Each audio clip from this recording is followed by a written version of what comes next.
Gracias por continuar con nosotros.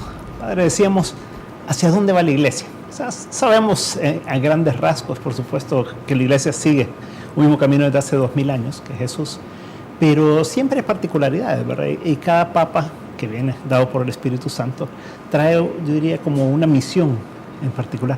¿Cómo la ve usted, esa misión de esta iglesia del siglo XXI, ahora en la que tenemos un papa de 76 años, que muchos esperamos que fuera de 50 o 60, ¿verdad? Sí. En el que algunos podrían decir, este es otro papa de transición, ¿verdad? Pues, siguiendo lo que decía la Tere. ¿Cómo lo ve usted, padre?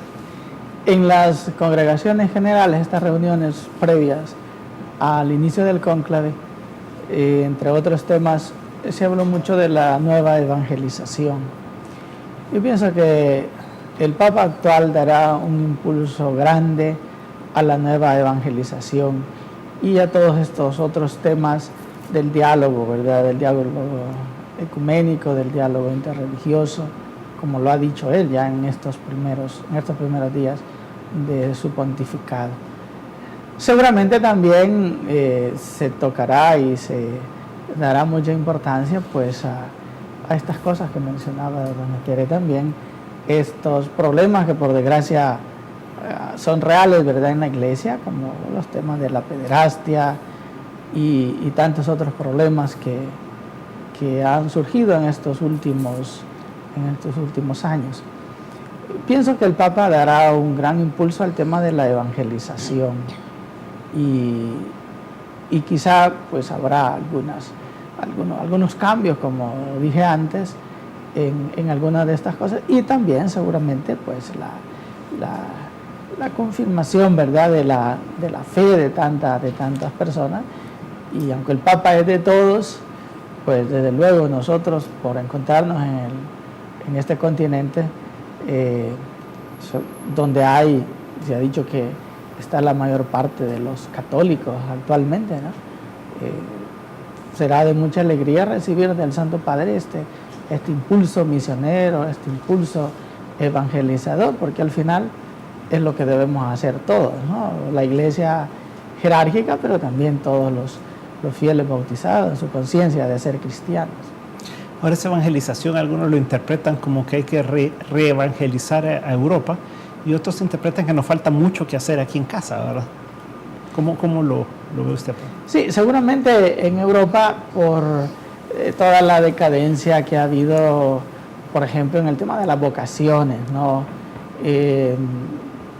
Iglesias que no siempre están llenas como por aquí.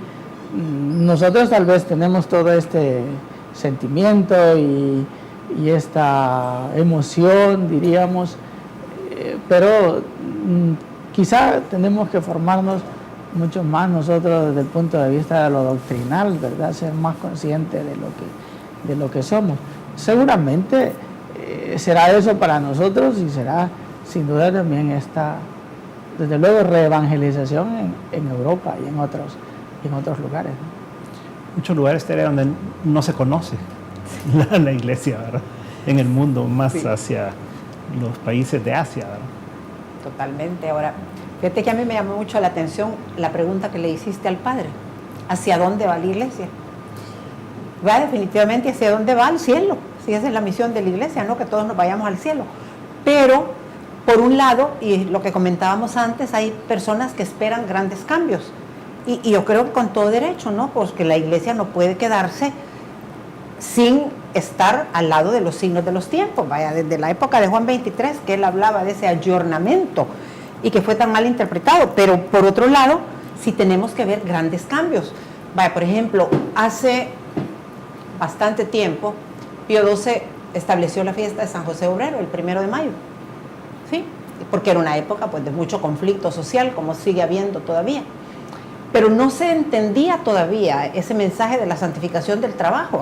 Cuando uno lee la biografía de San José María Escrivá de Balaguer, vemos como cuando en 1928 él dijo que había que santificar el trabajo y que los laicos estaban llamados a la santidad, pues prácticamente era un escándalo. Aquello fue considerado como una herejía. Varios años después, el Concilio Vaticano II lo declara como la obligación, el llamado universal a la santidad. Entonces, en este momento, A mí me llamó muchísimo la atención que una de las observaciones que hizo su Santidad Francisco fue que los laicos tenemos una misión dentro de la iglesia, pero que no podemos tomar el lugar de los sacerdotes. Él decía, no hay que sacralizar al laico. Es decir, cada uno tenemos un espacio. El sacerdote, la misión que le está encomendada por el sacramento del orden que ha recibido, y los laicos, pues esa misión nuestra de santificarnos en medio del mundo y santificar a toda la gente que está a nuestro alrededor. Entonces, la nueva evangelización creo yo que es eso.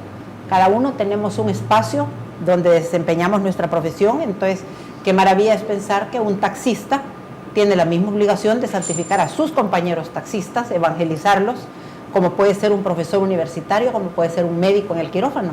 Entonces yo creo que eso es una perenne renovación de la iglesia, y que el Papa ya lo dijo clarísimamente, pero clarísimamente, que tenemos que estar conscientes cada uno de la obligación que nos toca en el lugar en que Dios nos ha puesto. Así que para mí es uno de los signos de renovación y de esperanza que el Papa nos ha traído, a la par de su enorme relación con Dios, digamos, que es tan evidente, ¿verdad? ¿Esperarías a un padre viajero? Pues yo creo que, como dijo Carlos, tenemos los medios de comunicación son un instrumento de evangelización increíble, y el tener al Papa de visita en un país, vaya, tuviste el reto de Benedicto XVI, murió Juan Pablo II en abril, y el Santo Padre, un anciano de 80 y pico de años, que todo el mundo le decía que cuando era cardenal en Roma, que era como medio aburrido, medio exigente, medio no sé qué, y le toca viajar a Alemania.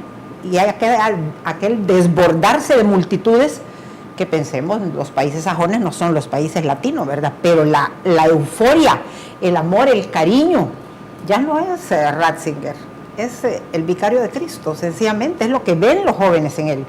Y lo mismo se ha repetido pues en los diferentes viajes de Benedicto, y yo pienso que exactamente lo mismo va a ser igual en grado máximo, porque venimos a América Latina, ¿verdad? Y este es el continente de la exageración, del realismo mágico. En cuanto al rumbo, una de las imágenes más comunes de la iglesia es la de la barca de Pedro. Y claramente tiene un rumbo, pero ese rumbo se lo da el timonel. Y el Papa es el que lleva el timón.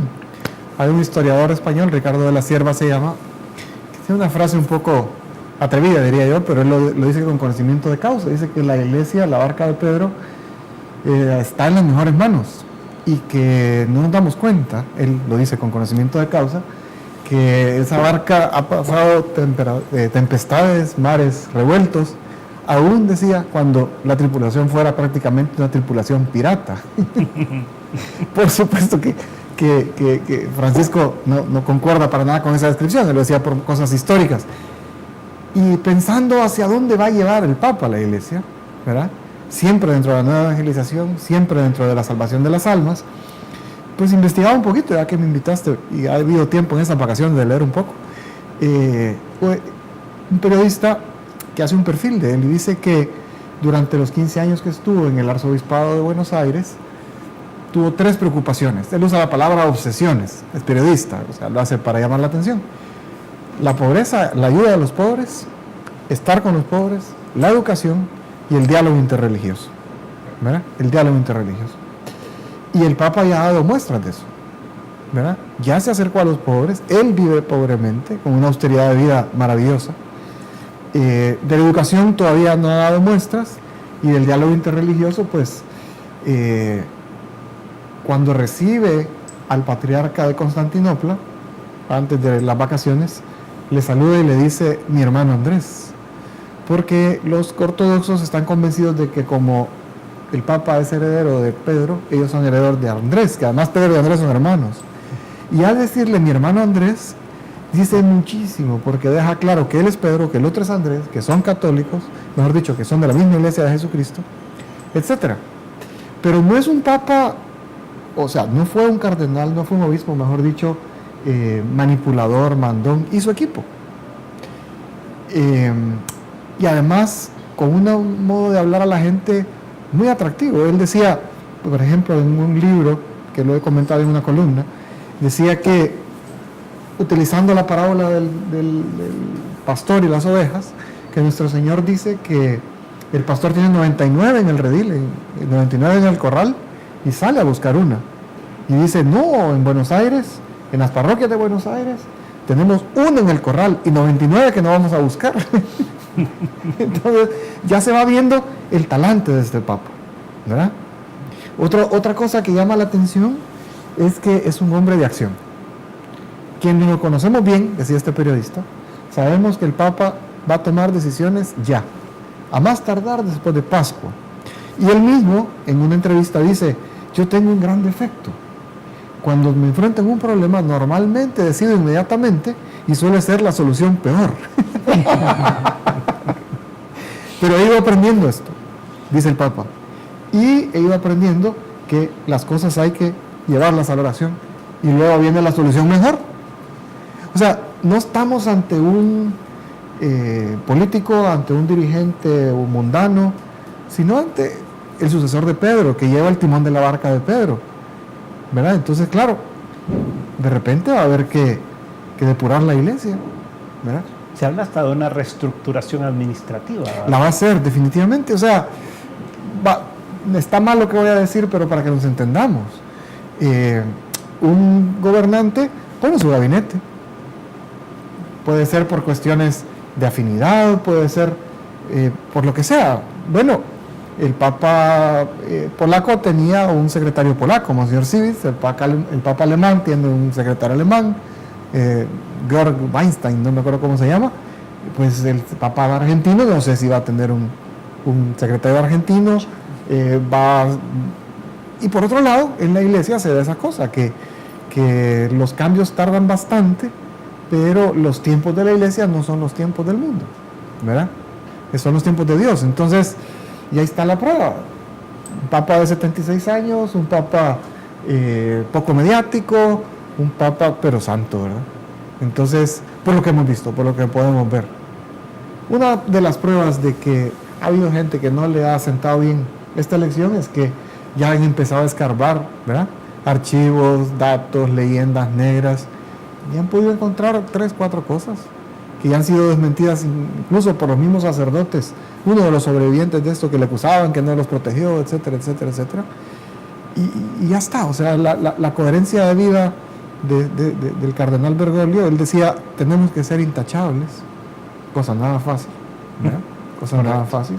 Y menos en estos tiempos. Y menos en estos tiempos en que todos estamos en vitrina, ¿verdad? Entonces, la verdad que, ¿hacia dónde va la iglesia? Pues hacia donde la lleva nuestro Señor.